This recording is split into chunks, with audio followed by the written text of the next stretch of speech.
Puiši, uz kurieni? Mēs uz ZZ čempionātu 2011 pusfinālu Madonā.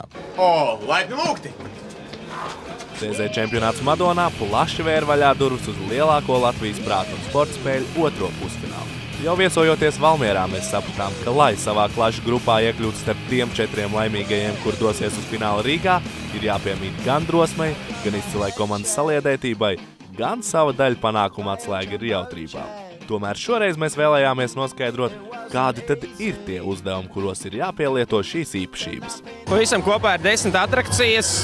Ir atrakcijas, kuras vienlaicīgi pilda 2 komandas, lai būtu tāds azartiņš kārtīgs. Ir atrakcijas, kuras pilda pa vienai. Man liekas, viena no interesantākām varētu būt aklā pastaiga. Jūs jau varbūt jau bijāt un paskatījāties.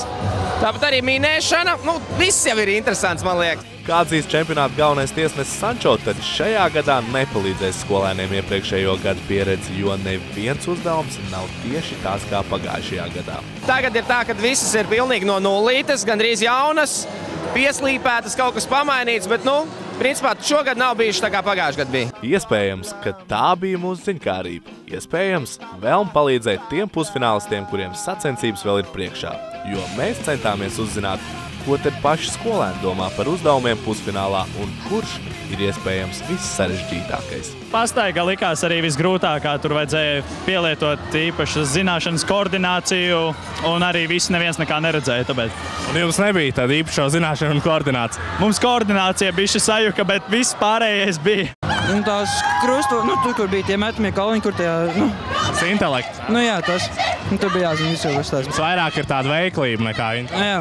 Nē, abi divi ir mums. Visgrūtākais varētu noteikti būt atspoles skrējiens, jo tur vajag ātrumu. Visgrūtākais laikam bija tie maisi, kā viņus pagad, kustīgie maisi. Un visvieglākais un visinteresantākais? Es pat nezinu. Prāta spēle! Kur no tām ir bijusi visgrūtākā, kur ir sagādājusi kādas problēmas jums? Aklā pastaiga. Kā jums gāja batutā? Ir gājis arī labāk, bet es domāju, ka mēs saņemsimies citos uzdevumos. Rokās grūti, bērni nemāk batuta lēkāt. Sanāk tā, ka citi ir pirmo reizi un ļoti grūti viņiem ir. Kā vēst viens no ZZ čempionāta saukļiem, uz mačiem ar faniem. Jo arī faniem šeit ir ko darīt. Un te pārējie, kas skatās un arī grib piedalīties, droši nākat šeit un piedalieties.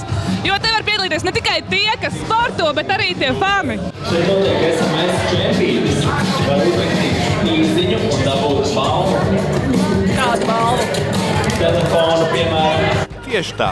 Katrs pilsētas ātrākais SMS rakstītājs balvā saņem jaunu LG telefonu. Bet labākais no labākajiem Rīgas finālā iegūs milzīgu televizoru. Bet par galvenu biļeteņiem visai klasei cīnīties uz Rīgu brauks 6.8. klašu grupā Madonas pilsētas 1. vidusskolas 6. A klase, Gulbens 2. vidusskolas 8. A klase, Ērgļu vidusskolas 8. klase un Aizkraukles novada ģimnāzijas 8. C klase. Savukārt 10. 11. klašu grupā Aizkraukles novada ģimnāzijas 11. A klase, Madonas valsts ģimnāzijas 11. C klase, Cēsu valsts ģimnāzijas 10. B klase un Gulbens novada valsts ģimnāzijas 11. A klase. Arī mēs pārliecinājāmies, ka, lai izpildītu ZZ čempionāta pusfinālā sagatavotos uzdevumus, ir jābūt gatavam uz pilnīgi visu. Oskars Lepers, Kaspars Markus, Tautas balss.